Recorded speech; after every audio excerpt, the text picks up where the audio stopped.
Assalamualaikum warahmatullahi wabarakatuh. Jumpa kembali dengan Eyang Sastra Channel, channel YouTube yang menyajikan tayangan menarik, informatif dan menghibur. Simak tayangan-tayangannya. Jangan lupa like, subscribe dan komen.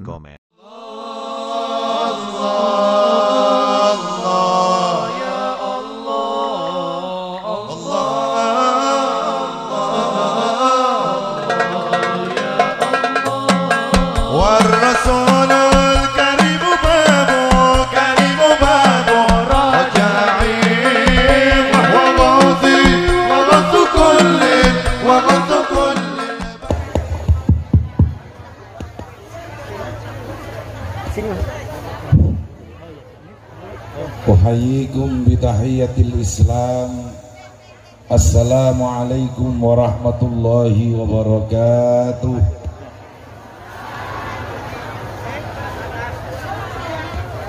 Bismika nahmaduka ya man tanazzaha fi uluwihi 'anil asbahi wan nadhair wa taqaddasa fi jalalihi an tudrikahul absar aw tuhita bihi ad-damair. Faman naza'ahu wahidan minhuma fahuwal maqsumul ba'ir. Wa nusalli wa nusallimu ala khairi man nasalahu min butunil harair allati ukhrijat linnasi fahada bihi kulla hair. Salatan wa salaman daimaini mutalazimaini na'udduhuma min a'zamidh dhakhair yawma tublas sarair, amma ba'd.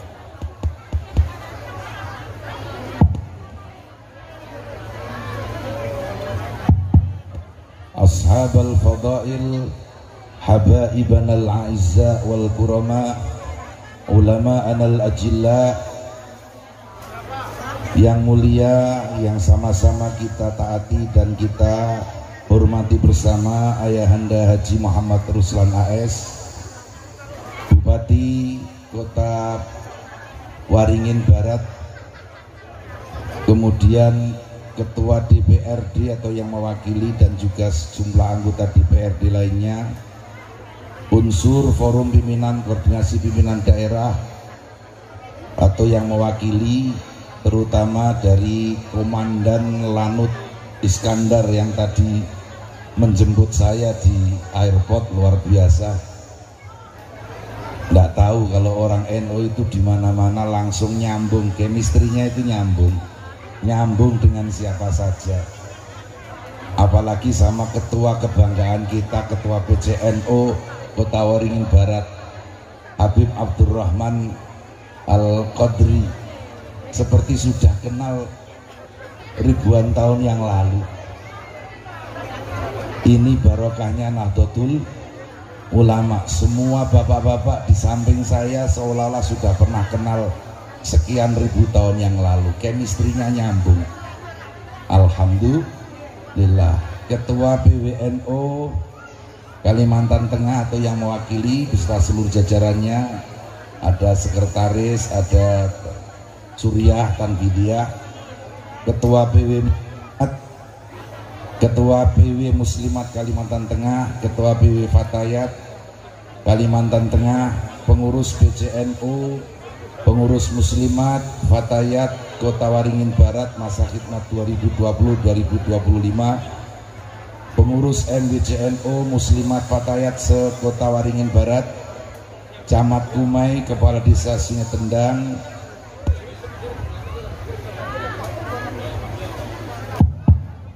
dan seluruh hadirin hadirat yang tidak bisa kami sebutkan satu persatu tanpa mengurangi hormat, mahabbah dan cinta saya kepada semuanya.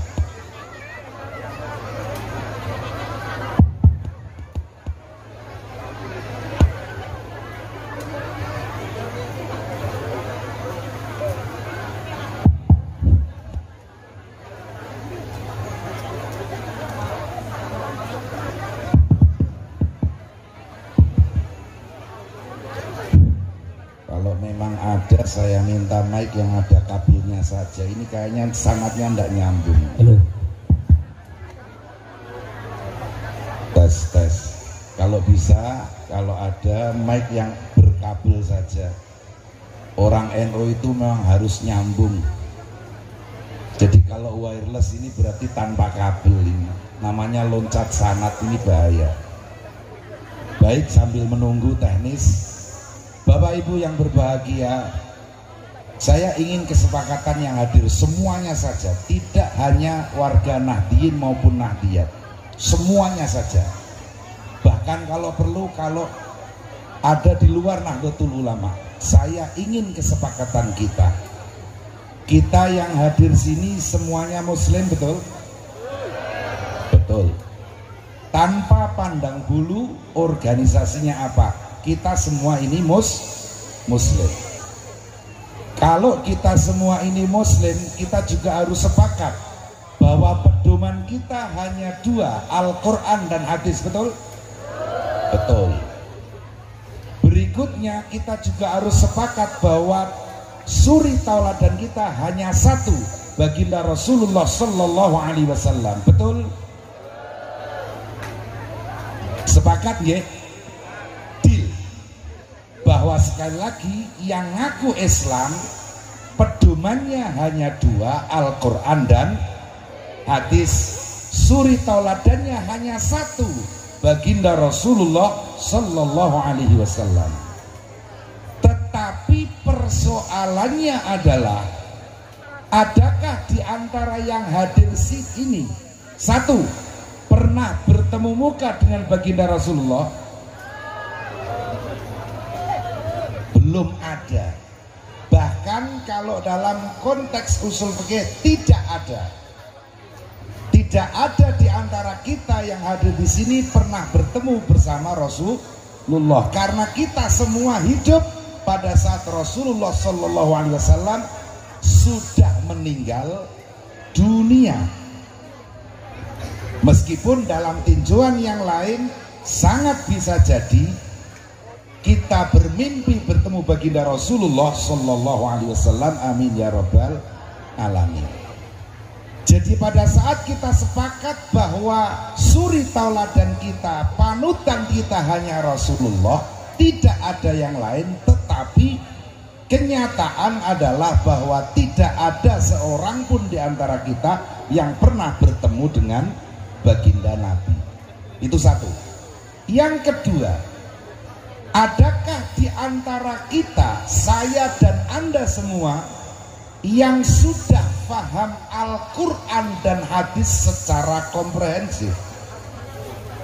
Mohon jawaban dengan tegas.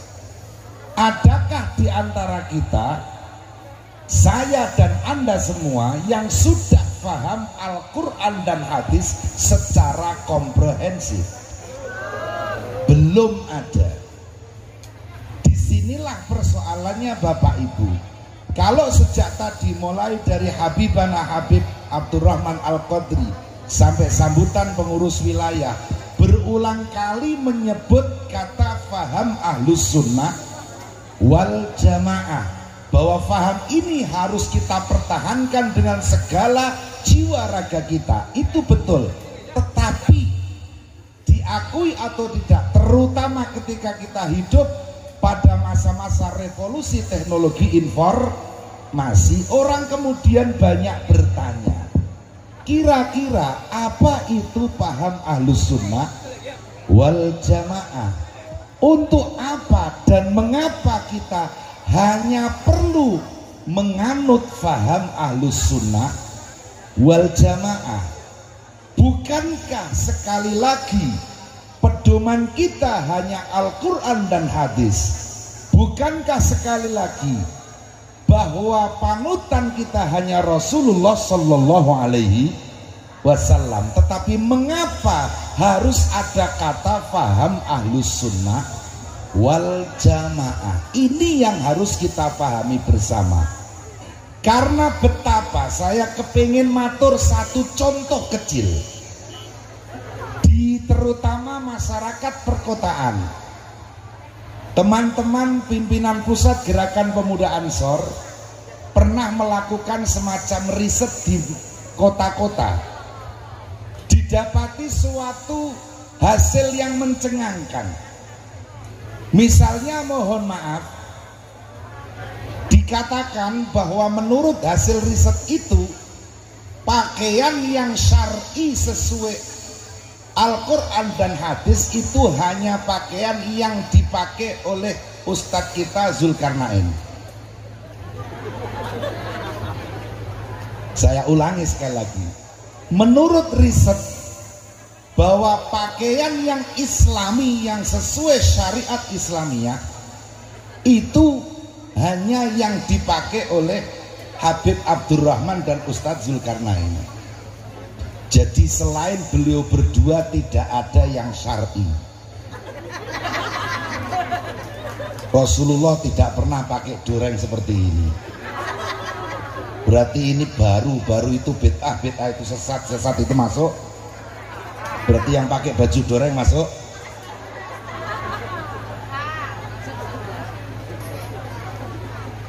Sarung batik yang saya kenakan kira-kira pada masa Rasul, atau sarung Samarinda yang dikenakan oleh kiai kita dari PWNU, kira-kira pada masa Rasulullah ada nggak? Nggak ada.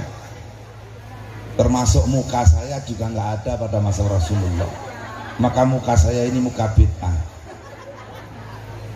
Ini Bapak Ibu. Jadi sekali lagi, jadi kita harus memahami mengapa kita harus memilih Ahlus Sunnah wal Jamaah. Apa itu Ahlus Sunnah wal Jamaah? Banyak definisi. Kira-kira kalau saya aturkan, insya Allah 90% yang hadir tidak akan paham.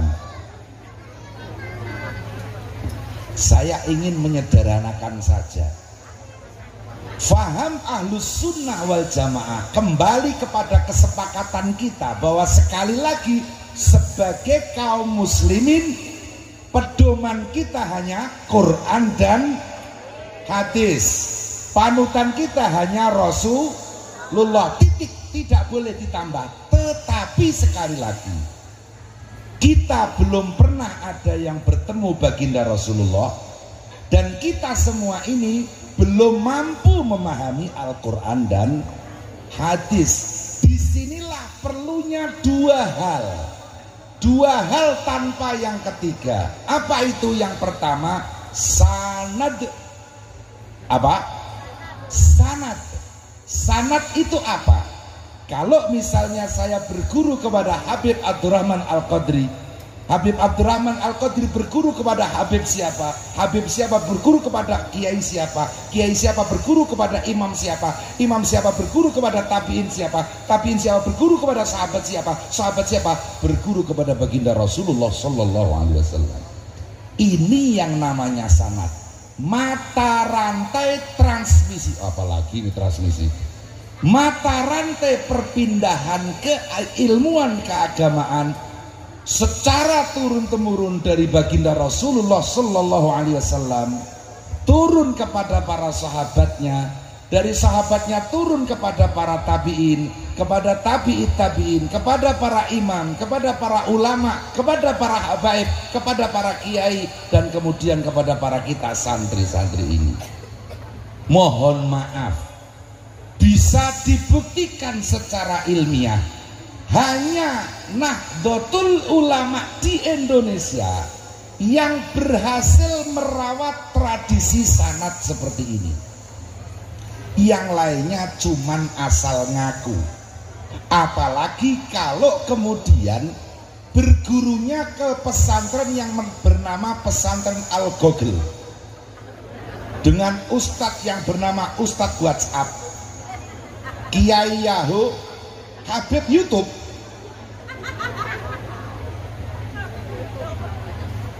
Bisa dipastikan gurunya tidak ada.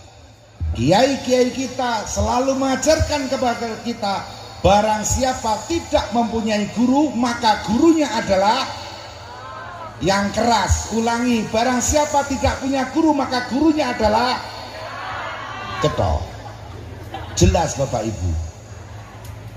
Sanad ini sangat amat penting. Jangan asal ngaku-ngaku. Semuanya tertulis rapi.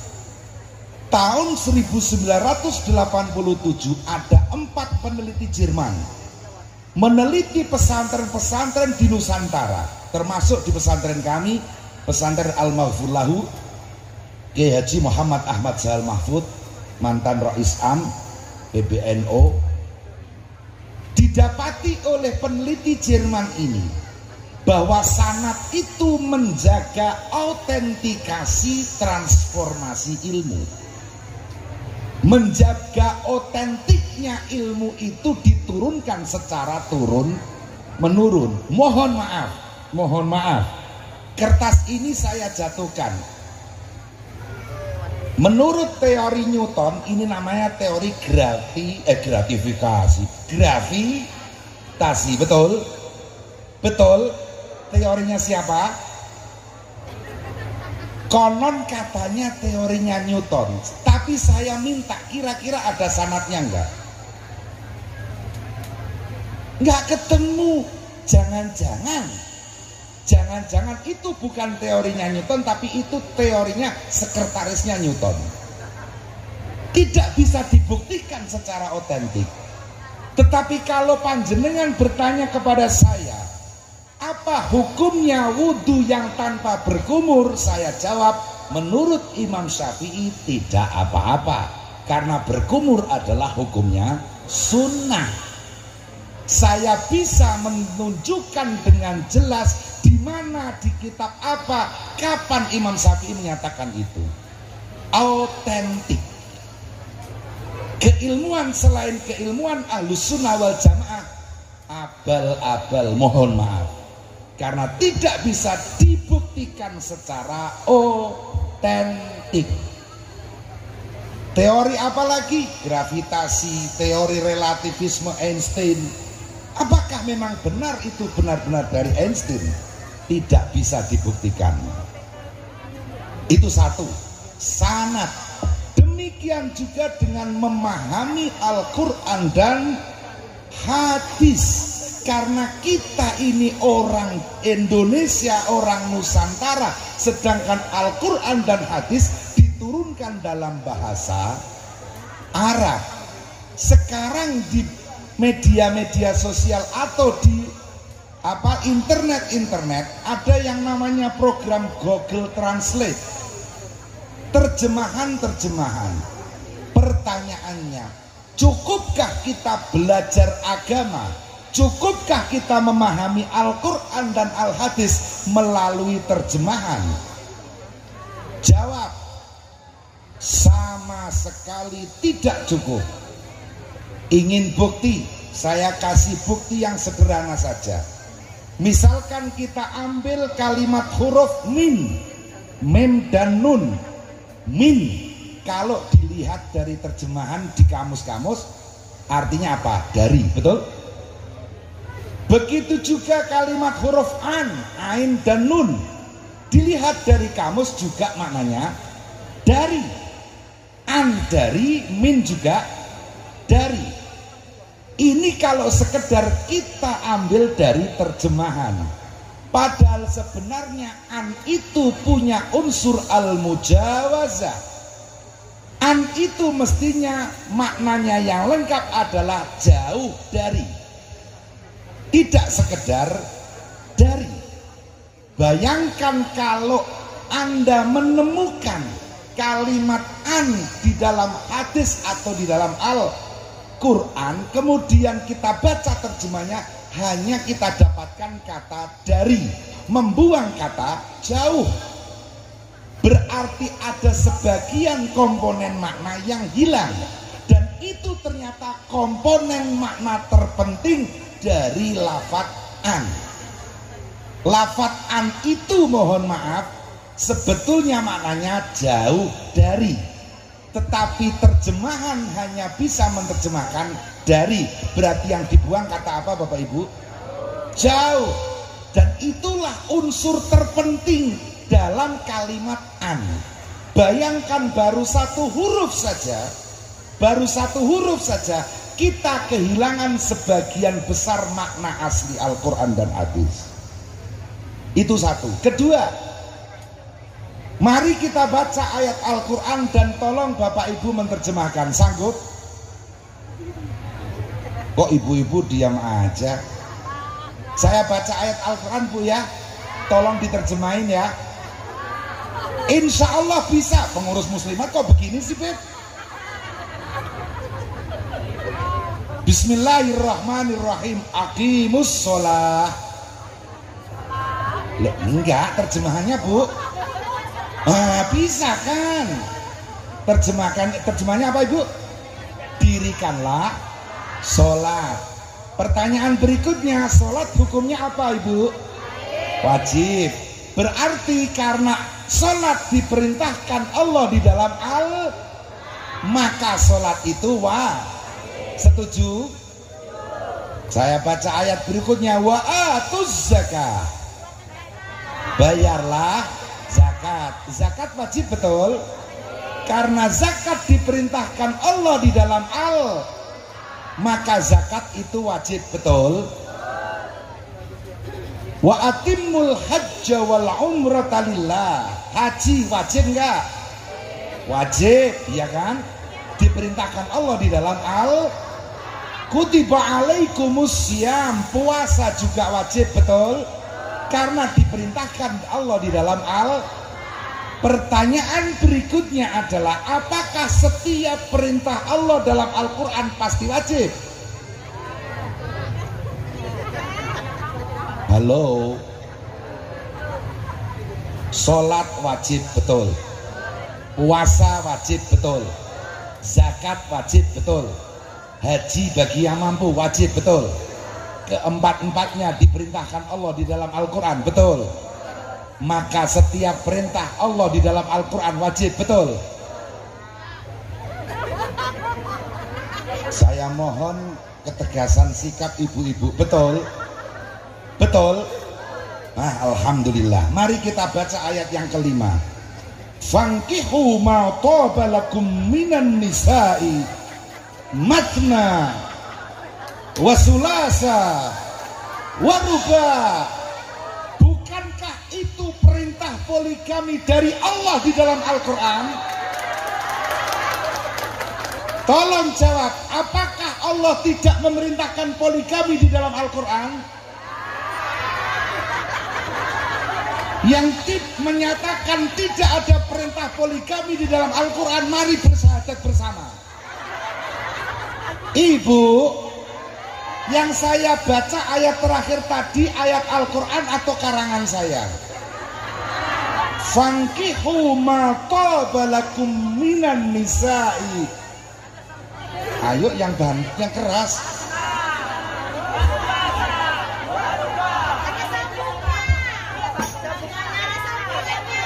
Ibu-ibu, itu tadi ayat di Al-Quran enggak? Perintah Allah enggak?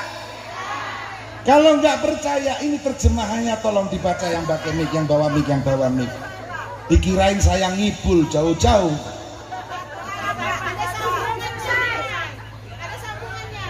Ada sambungnya yang mana?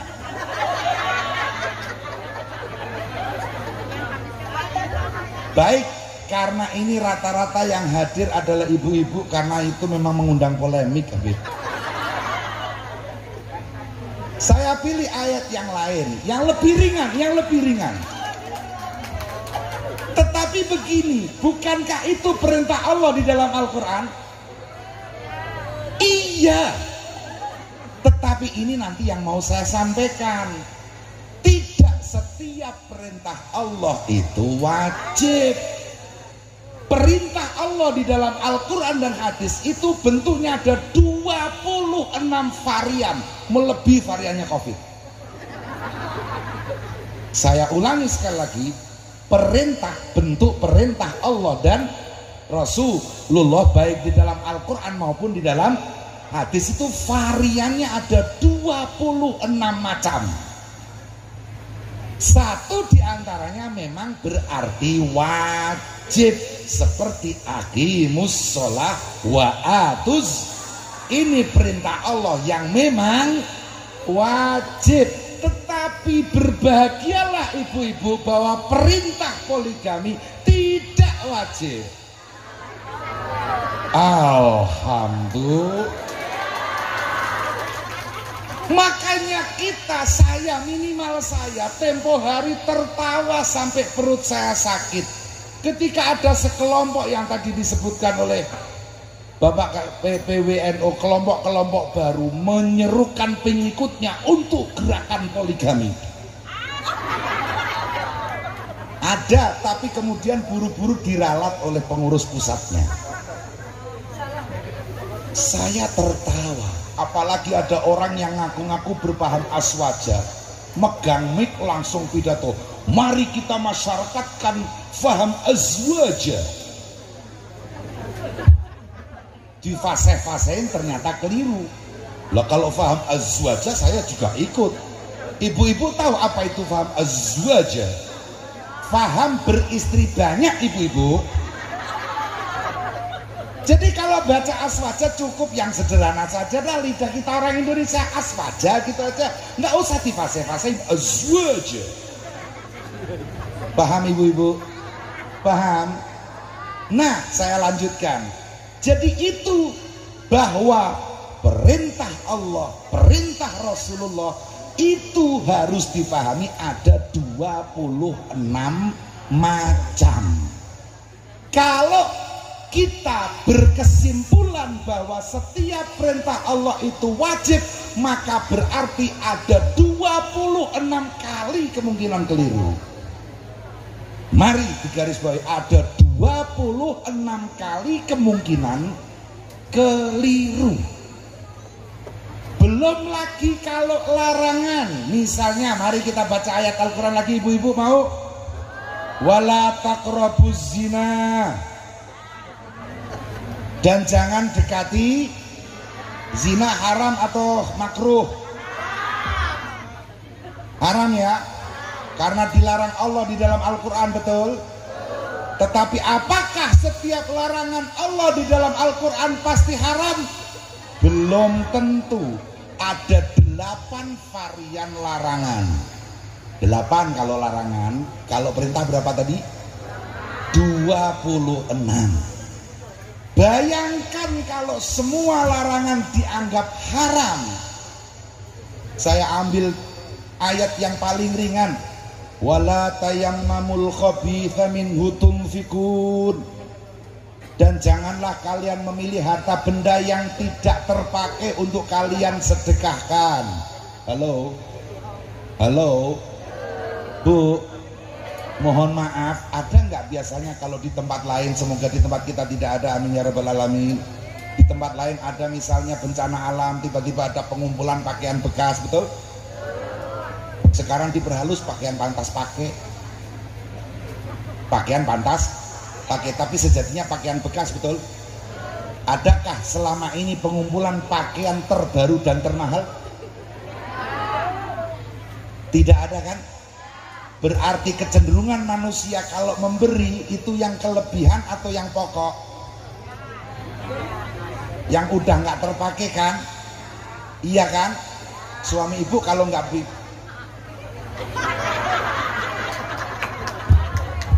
suami ibu kalau nggak bolehin tahlil nanti ditukerin aja ya bu ya, betul? Astagfirullahaladzim.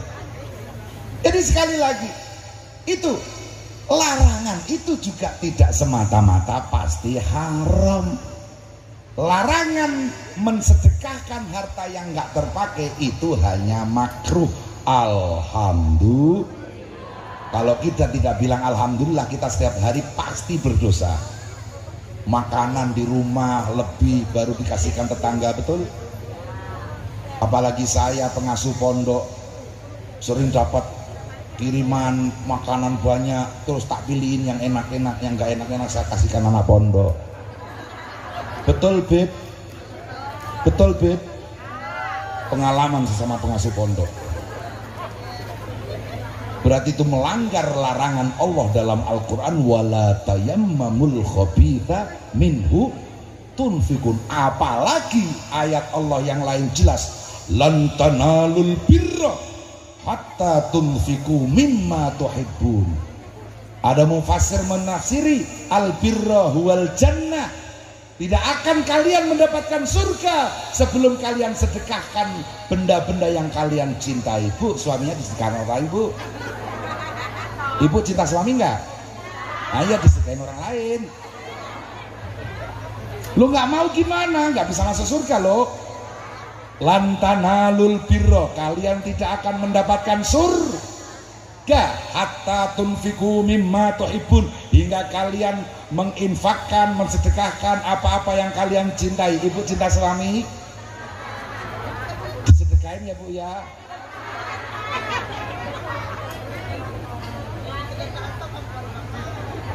Nah ini sekedar contoh. Sekedar apa Ibu? Contoh betapa yang kedua kalau tadi apa? Sanad yang pertama nggih. Yang pertama tadi apa? Sanad mata rantai transmisi perpindahan keilmuan dari Rasulullah kepada sahabat, sahabat kepada tabiin dan seterusnya hingga pada para habaib, para kiai kita. Oke, itu namanya sanad. Yang kedua yang barusan kita bahas ini, itulah namanya metodologi. Bahwa dalam memahami Al-Quran dan hadis wajib, harus harga mati, harus menggunakan metodologi. Tadi saya bilang bahwasanya bentuk perintah dalam Al-Quran ada 26 bentuk. Bentuk larangan dalam Al-Quran dan hadis ada 8 bentuk. Ini namanya metodologi. Bayangkan kalau kita memahami Al-Quran dan hadis tanpa metodologi, apa jadinya? Sudah banyak bukti orang memahami poligami sebagai kewajiban. Bahkan ibu-ibu, kami menemukan suatu kenyataan di kota-kota besar. Ukuran orang wanita yang solihah itu ketika mau mencarikan istri kedua, saya katakan itu ukuran Islam di perkotaan.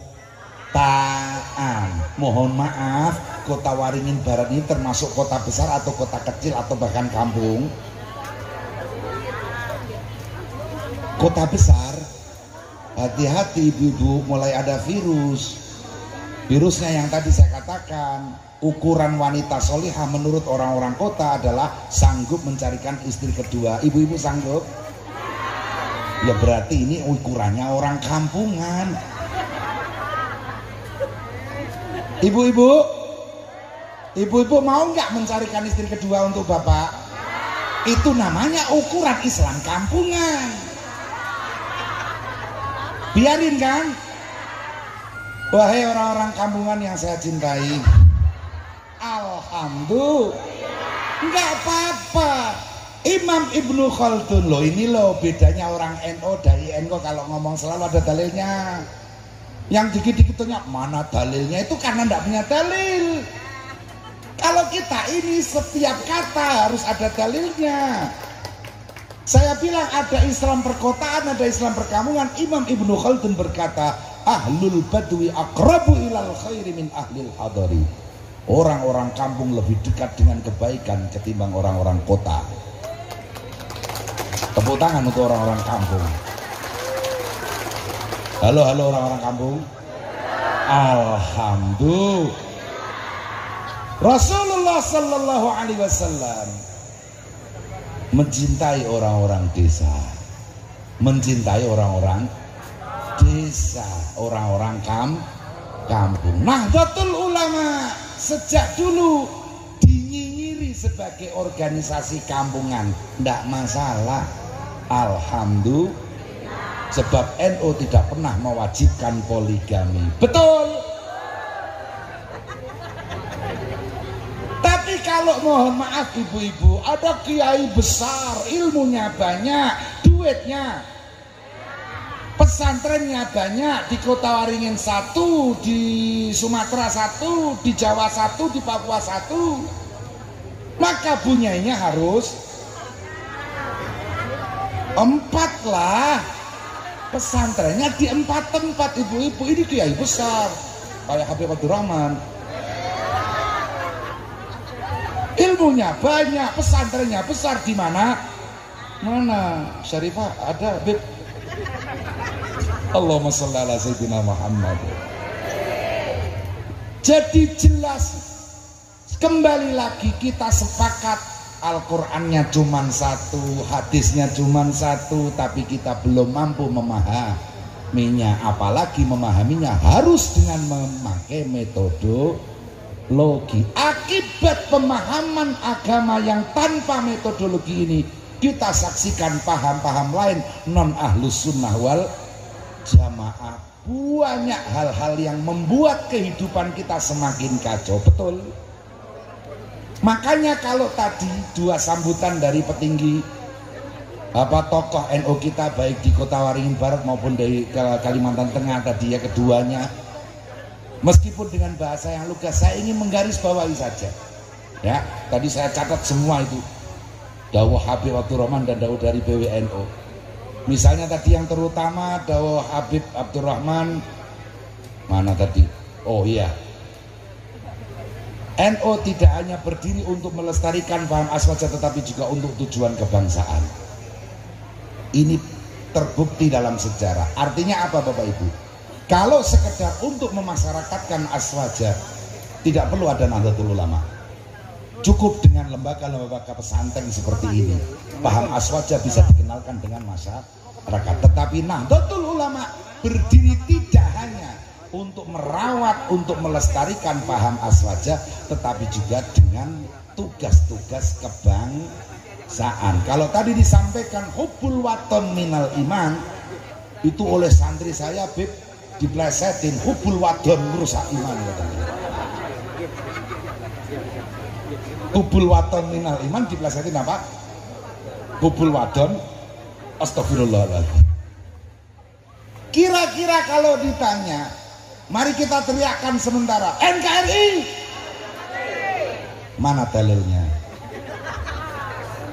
Mana dalilnya? Ada, tapi tidak perlu Quran hadis terlalu tinggi, terlalu suci Al-Quran hadis. Cukup dengan logika. Bapak Ibu, orang Arab punya logika yang luar biasa. Laudok minkad zahab fi suqid zahab talqah. Kalau engkau kehilangan emas, di toko emas banyak gantinya, betul? Laudok minkal habib yumkin ba'da sanah tansa. Kalau kau kehilangan kekasih, sehari dua hari juga dapat gantinya, betul? Apalagi lelaki, pagi nguburin istrinya, sore nikah lagi, betul Bib? Boleh nggak? Boleh, nggak ada iddah lelaki itu. Pagi nguburin istri, sore nikah lagi dengan mantan. Malah kalau perlu mantan ikut takziah. Ada. Di sini orangnya ada. Hadir semua ya. Alhamdulillah. Nah ini sampai mana kalau lupa saya tadi? Oh mantan. Jadi laudak ya, kelaudak mingkal habib. Kalau kita kehilangan kekasih, kita bisa melupakannya dan insya Allah ada gantinya. Tapi laudak mingkal waton, kalau kita kehilangan tanah air, dari mana kita dapatkan gantinya? Logika masuk akal mboten? Kata Cak Londong, mikir. Cukup pakai loginya Cak Londong apa? Mikir. Kalau kehilangan emas di toko emas banyak gantinya. Kehilangan kekasih sehari dua hari juga ada. Tapi kalau kehilangan tanah air, dari mana kita dapatkan gantinya? Ini logika yang selalu diingatkan oleh guru mulia kita, Habib Maulana Habib Lutfi bin Yahya Pekalongan, Rois Am Jamiah Ahli Thariqah Al-Mu'tabarah An-Nahdiyah. Habib Lutfi berulang kali berpesan kepada kita, hati-hati dengan tanah air, jangan macam-macam, jangan main-main dengan keberadaan tanah air. 353,5 tahun kakek nenek moyang kita memperjuangkan kemerdekaan ini, betul? Semua elemen bangsa ikut dalam meraih kemerdekaan. Meskipun alhamdulillah banyak juga tokoh-tokoh Nahdlatul Ulama berada di garda terdepan, tetapi NU selamanya tidak akan menguasai panggung. Kalau pesan Al-Maghfur lahu Kiai Maimun Zubair Sarang, kita sebagai Nahdliyin tadi dalam bahasa Habib Abdurrahman luar biasa sebagai santri. Ini loh, mari. Kalau sudah masuk Nahdlatul Ulama harus selalu sadar bahwa kita ini hanya sekedar santri. Habib Abdurrahman tadi ngendikannya luar biasa menurut saya, sampai apa dalam bahasa kampung saya makjeleb. Ini sebagai santri. Sebagai santri ibaratnya pohon beringin itu tidak akan disegani orang kecuali ada gendruwonya. Pohon beringin tahu Bapak Ibu? Kan menyeramkan. Itu kenapa? Karena ada gendruwonya, ada hantunya. Kalau Bapak Ibu mencoba mengusik ketangan pohon beringin, maka hantu itu akan muncul. Tapi kalau kita merawat NKRI, kita merawat pohon beringin itu, pasti hantunya tidak muncul, tidak perlu muncul. Sebagai santri kita harus jadi gendruwonya NKRI. Kalau NKRI ini aman, santri kembali ngaji di pesantren-pesantren, tidak perlu banyak yang ikut jadi caleg. Tapi kalau negara ini lagi gawat, makanya kenapa Rois Am kita dengan begitu kepedihan yang mendalam melepaskan jabatan Rois Am, memenuhi permintaan negara untuk mencalonkan diri sebagai wakil presiden. Itu sebabnya harus diluruskan. Wow, Kiai Amin Rais mata duitan, astagfirullahaladzim. Karena beliau Amin Rais, Kiai Ma'ruf Amin, astagfirullah, mata jabatan dan lain sebagainya. Tidak, karena panggilan sebagai seorang santri gendruwonya NKRI. Kalau NKRI ini aman, santri tidak perlu banyak muncul. Karena kalau gendruwo itu muncul, selalu banyak munculnya, maka tidak akan menakutkan. Kembalilah kepada pesantren, mengkaji ilmu-ilmu Allah. Santri juga sama seperti banser Bapak Ibu, hanya mengamankan panggung, tapi banser nggak pernah menguasai panggung, betul dan? Ini loh santri, tugasnya hanya mengamankan. NU itu hanya ingin ikut mengamankan NKRI. Kalau sudah aman, mau presidennya siapa terserah. Itu bukan tujuan Nahdlatul Ulama. Tepuk tangan untuk Nahdlatul Ulama. Bapak Ibu yang berbahagia, tetapi sekali lagi tadi sudah saya isyaratkan bahwa kemudian ternyata banyak paham-paham non aswaja yang memang ternyata juga mulai banyak menggerogoti tidak hanya pemahaman aswaja itu, tapi juga kecintaan kita terhadap negara kesatuan Republik Indonesia. Ada narasi yang sangat berbahaya, yang alhamdulillah pembawa narasi itu sudah almarhum. Siapa itu? HTI. HTI kan almarhum sudah. Mereka mencekoki kaum-kaum muda kita dengan pertanyaan seperti ini. Saudara Islam iya, kira-kira bangsa kaum muslimin di Indonesia ini mayoritas atau minoritas? Mayoritas. Kalau begitu kenapa saudara tidak mendirikan negara Islam? Saudara kan mayoritas. Coba kalau kaum muda dicekoki seperti itu, bagaimana cara menjawabnya? Tidak perlu banyak pusing, ikut saja banseran. Makanya mana ini Mbak Fatayat atau IPPNU mana tadi? IPPNU. Saya berpesan kepada IPPNU, jangan ngaku solihah sebelum punya suami ansor atau banser. NKRI aja dijaga, apalagi hatimu. Anu gitu, betul? Pak Ndan Lanut atau yang mewakili, saya pernah ketemu sama pejabat di Cilangkap. Ini saya buka rahasia hanya untuk penjenengan. Beliau di Cilangkap markas TNI bertanya, Nahdlatul Ulama ini duitnya berapa triliun? Emang kenapa? Lah pasukan paramiliternya itu 7,5 juta, sedangkan TNI hanya 1 juta mungkin Mbak ya.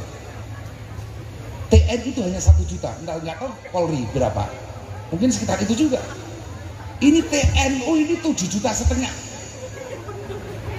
TNU ini 7,5 juta.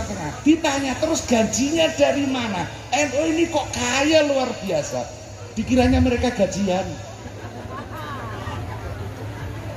Kalau ada pengajian umum, kalau di Jawa itu malam-malam, ini sudah datang duluan, pulang duluan.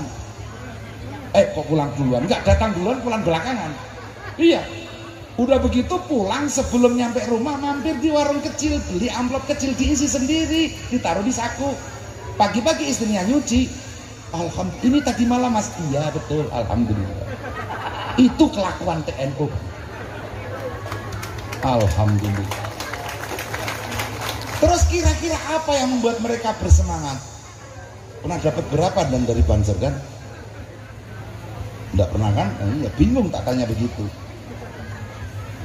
Karena yang diharap oleh mereka hanya satu, keberkahan sebagai santri yang ikut kiai.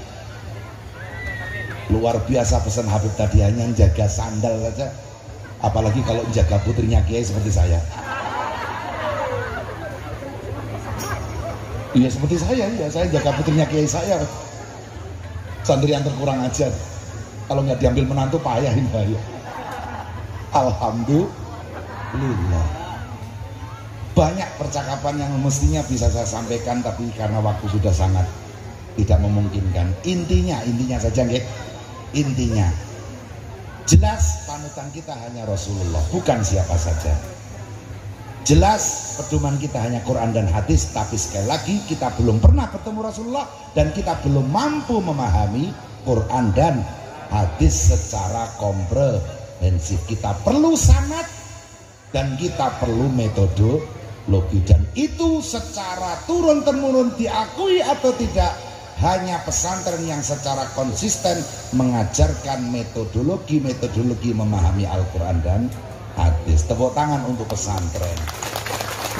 Makanya Bu, kalau ada calon menantu yang ditanya pernah pesantren di mana, ini bahaya. Tadi juga disarankan oleh Bapak dari PW, orang-orang tua kita menanti bakti kita hingga orang-orang tua kita di alam kubur. Betul? Saya tutup dengan cerita pribadi. Saya punya sekian banyak santri putri. Selalu saya bilang, Nduk, hati-hati dengan buaya-buaya belakangan ini.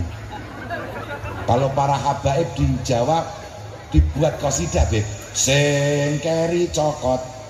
Nah, itu.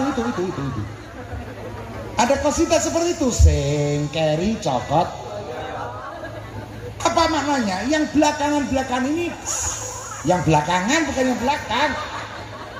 Yang belakangan ini selalu diincar oleh para buaya. Saya tanya para habaib, terutama menantu Habib Lutfi, Habib Zainal Abidin Az-Zahir, kalau mau kita panggil ke sini. Oh, sudah pernah ya?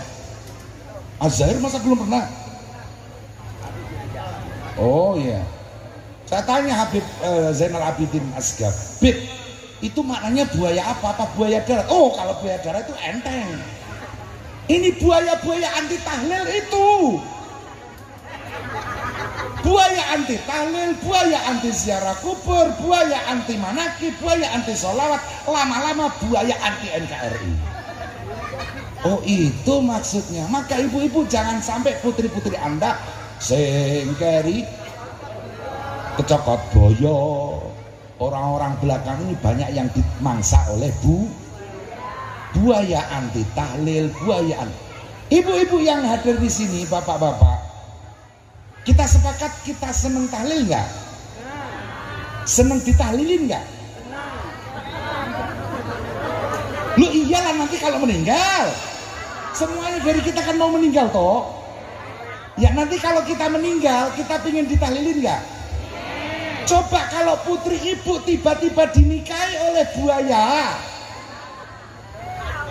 Saya berpesan kepada santri-santri putri saya, hati-hati Nduk, kalau dapat suami dilihat dulu dia buaya atau enggak. Saya lupa ngasih penjelasan, dikiranya buaya darat. Oh enggak, saya dapat suami Masya Allah ahli ibadah sampai jidatnya kosong.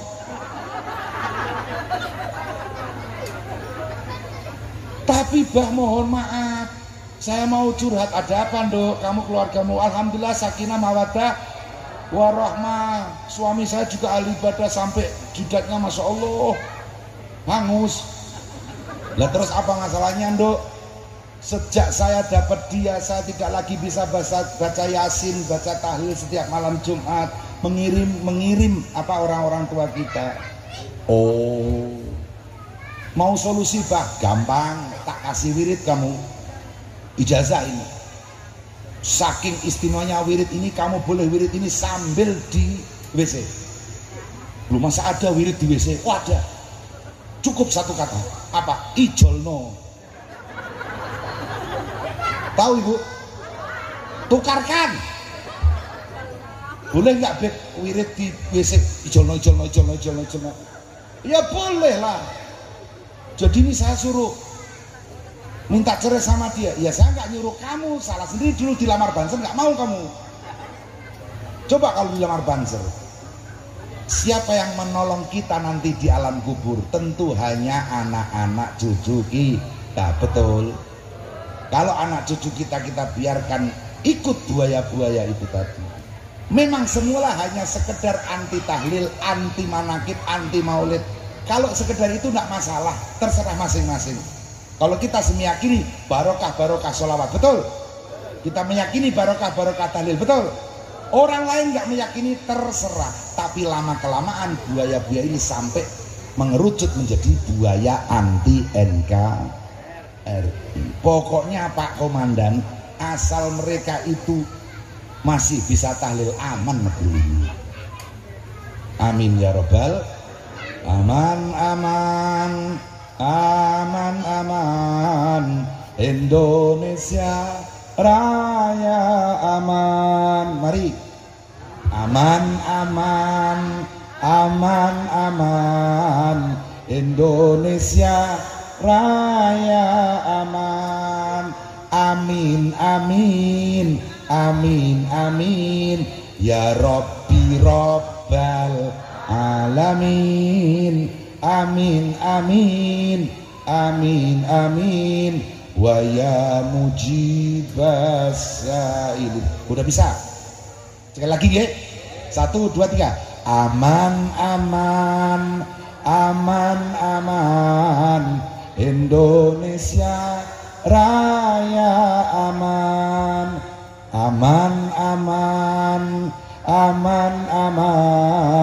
Indonesia Raya aman. Amin ya Rabbi Rabbal Alamin. Amin wa ya mujibas sa'ilin.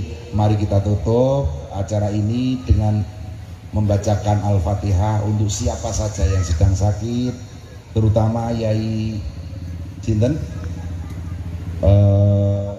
Rais Surya kita, Yai Habib nggih, dan semua guru-guru kita, saudara-saudara kita yang sedang sakit, semoga segera sembuh, bisa bersama kita mendapatkan pertolongan dari Allah,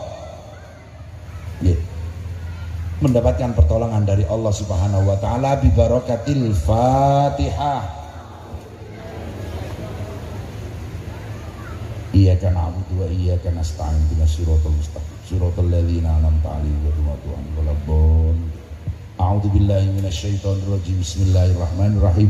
Alhamdulillahirabbil alamin hamdan yuwafi ni'amahu wa yukafi mazidah. Ya Rabbana lakal hamdu kama yanbaghi li jalali wajhikal karim wa 'azimi sultanik.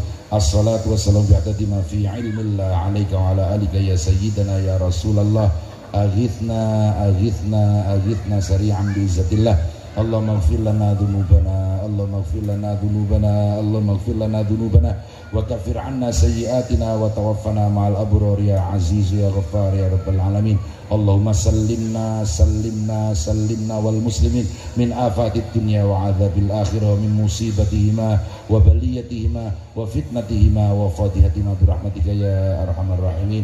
Allahumma ij'alna wa auladana wa ahlana wa dhurriyyatana وتلامذنا وتلميذاتنا من أهل العلم والخير ولا تجعلنا وإياهم من أهل الشر والضير واجعلنا وإياهم من أهل الإيمان ولا تجعلنا وإياهم من أهل النسيان واجعلنا وإياهم من أهل القرآن ولا تجعلنا وإياهم من أهل الطغيان واجعلنا وإياهم من أهل الحق الذين طلبوا الحق من الله الحق اللهم حبب إلينا الإيمان وزينه في قلوبنا وفي قلوبهم وكره إلينا الكفر والفسوق والعصيان واجعلنا من الراشدين واجعلنا من الراشدين واجعلنا من الراشدين ربنا لا تدع لنا في مقامنا هذا ذنبا إلا غفرته ولا هما إلا فرجته ولا دينا إلا قضيته ولا ضالا إلا هديته ولا جاهلا إلا علمته ولا وباء إلا أبعدته ولا وباء إلا أبعدته ولا وباء إلا أبعدته ولا مريضا إلا شفيته ولا مريضا إلا شفيته ولا مريضا إلا شفيته ولا ميتا إلا رحمته ولا ميتا إلا رحمته ولا ميتا إلا رحمته ولا حاجة من حوائج الدين والدنيا والآخرة إلا قضيتها ويسرتها بتيسير من عندك يا أرحم الراحمين ربنا آتنا في الدنيا حسنة وفي الآخرة حسنة وقنا عذاب النار سبحان ربك رب العزة عما يصفون وسلام على المرسلين والحمد لله رب العالمين بسر أسرار الفاتحة.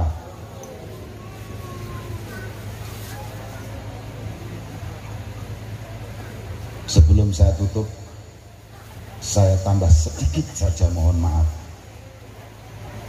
bahwa saya ingatkan sekali lagi sejarah berdirinya Nahdlatul Ulama, bahwa sejarah berdirinya Nahdlatul Ulama itu pertama memang dari Syekhona Khalil Bangkalan sebagai ulama Nusantara, tetapi harus diingat Syekhona Khalil Bangkalan tidak akan memerintahkan Mbah Hasyim Asy'ari sebelum mendapat restu dari Habib Hasyim bin Yahya. Berarti artinya NU menggabungkan dua kekuatan utama, habaib cucu baginda Rasulullah SAW dan Kiai Nusantara. Jadi NU tidak boleh lepas dari Habib. Maka saya sangat bergembira Kota Waringin Barat dipimpin oleh Habib Abdurrahman Al-Qadri. Lestarikan NU, Kiai, habaib harus bersatu. Takbir. Allahumma shalli ala Muhammad. Assalamualaikum warahmatullahi wabarakatuh.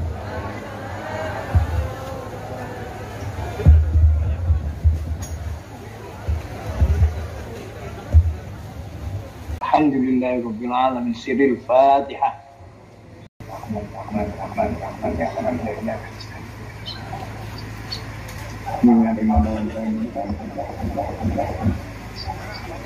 Bisa?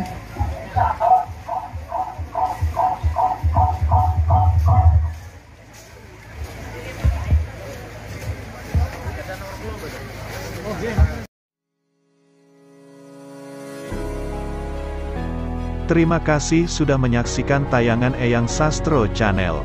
Jangan lupa like, subscribe dan komen. Saksikan kembali tayangan yang lain. Semoga menghibur dan bermanfaat.